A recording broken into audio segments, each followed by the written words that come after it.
Merah kaca di pertapan tutugan Gunung Parasu kasumpingan Raden Gatot Kaca Gunirahangan Dika aturan rawuh mena nampiri bunuh laksa ketika bingahan aki dupi ieu teh pertapan naon aki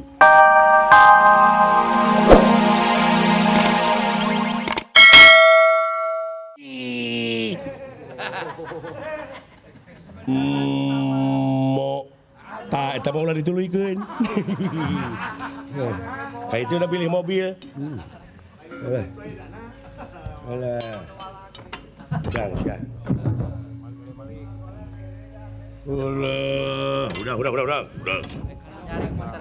aduh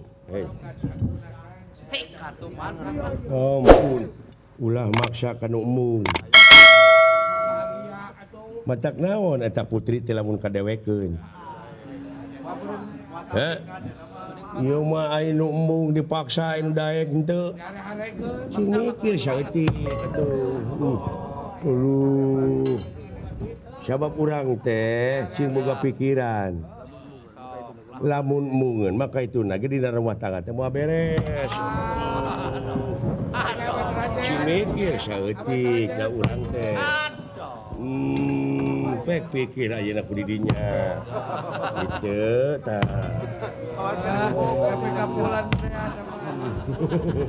aduh biasa bebas satu teh euy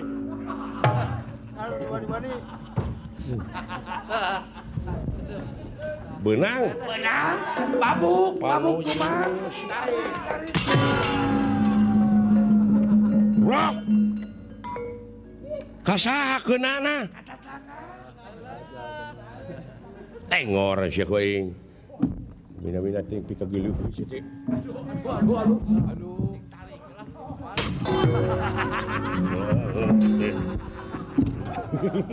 ai bulelag bareng aya segitu deukeut tatarakeunna sia lu sok bisi aya kapanasaran ampun Merah kaca di pertapan tutugan Gunung Parasu kasumpingan Raden Gatot Kaca Gunirahangan Dika aturan rawuh mena nampiri bunuh laksa ketika bingahan aki dupi ieu teh pertapan naon aki upami di persanten mah ieu teh pertapan tutugan Gunung Parasu dupi anu jadi sesepuhna pertapan teh saha sanes agul ku payung butut kaula pisan salira leres dupi kakasih saha upami di persanten mah Merah Kaca Merah Kaca leres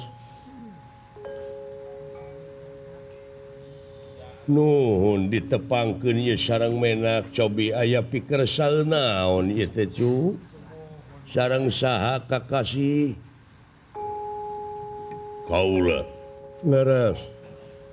upami di persanten mah ngaran kaula teh Gatot Kaca meuni sarua kacana yo Gatot Kaca leres di mana menak kaula teh ti Amarta aki uluh moal kitu nah da kaula maseun di dieu ngayakeun pasantren nyaeta ngiring ngarojong we ka pamarentahan nagara sabab nagara sareng bangsana teh ngabutuhkeun sumber daya manusia nu berkualitas saseureun sabeunyereun bade ngabantoskeun nyaeta supaya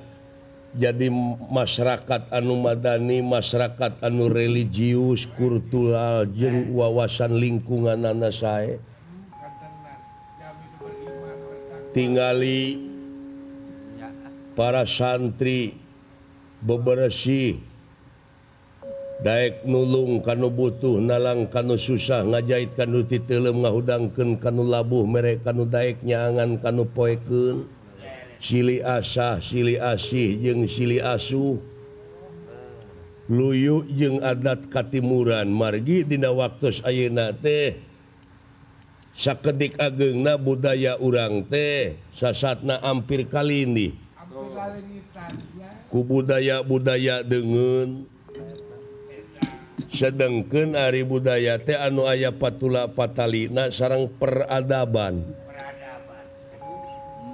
martabat hiji bangsa bisa diukur tina budaya na mun budaya geus aut-autan bangsa na ruksak leres malahan sepuh kapungkur mah menak pun dan ieu menak saya sepuh kapungkur mah aya cacandran ke cenah di mana-mana panon poe biji ti kulon ta eta tanda-tanda karuksakan nagara.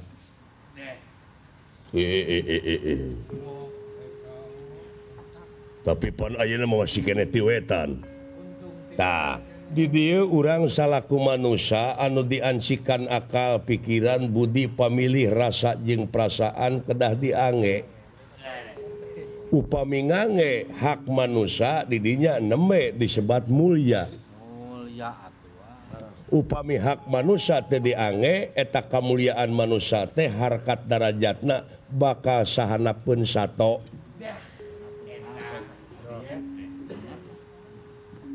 Nya eta anu disebut manusia mulia teh anu bisa ngagunakeun akal pikiranana, budi pamilih rasa jeung perasaanana anu dina pagaweanana teh ti dituna sidik tableg amanah patona. Turtan nafsu na anu dianggena nafsu mutmainah rodiyah mardiyah jeung kamilah neme disebat mulia tah di dieu urang ange ilmu anu sabener-benerna ngan ai bener teh aya sababaraha perkara hiji bener ceuk pangeran eta mutlak absolut dua bener cek filosofi katilu bener cek ilmiah kaopat bener cek hasil musyawarah mufakat dengan suara mayoritas cek barudak ayeuna mah ieu tah panon poe umum sadunya nyarita panon poe teh bijil ti beulah wetan leres ieu padahal cek ilmiah mah henteu ilmiah nolak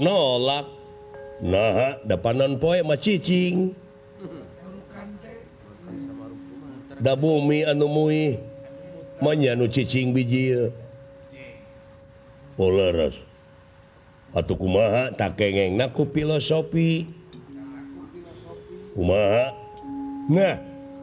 ari panon poe biji ti beulah kulon teh ari panon poe teh kahirupan tak kahirupan bangsa urang teh sabenerna geus nyenerkeun ka urang barat tak panon poe biji ti kulon teh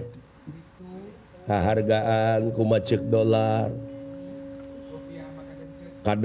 kadaharan bangsa urang geus gengsi ngadahar kulub talus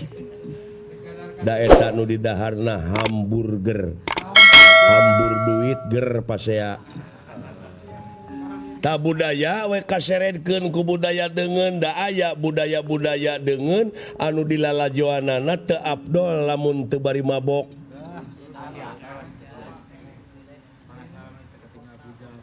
anu temahna di urang teh kalinih jati kasilih ku junti cul dog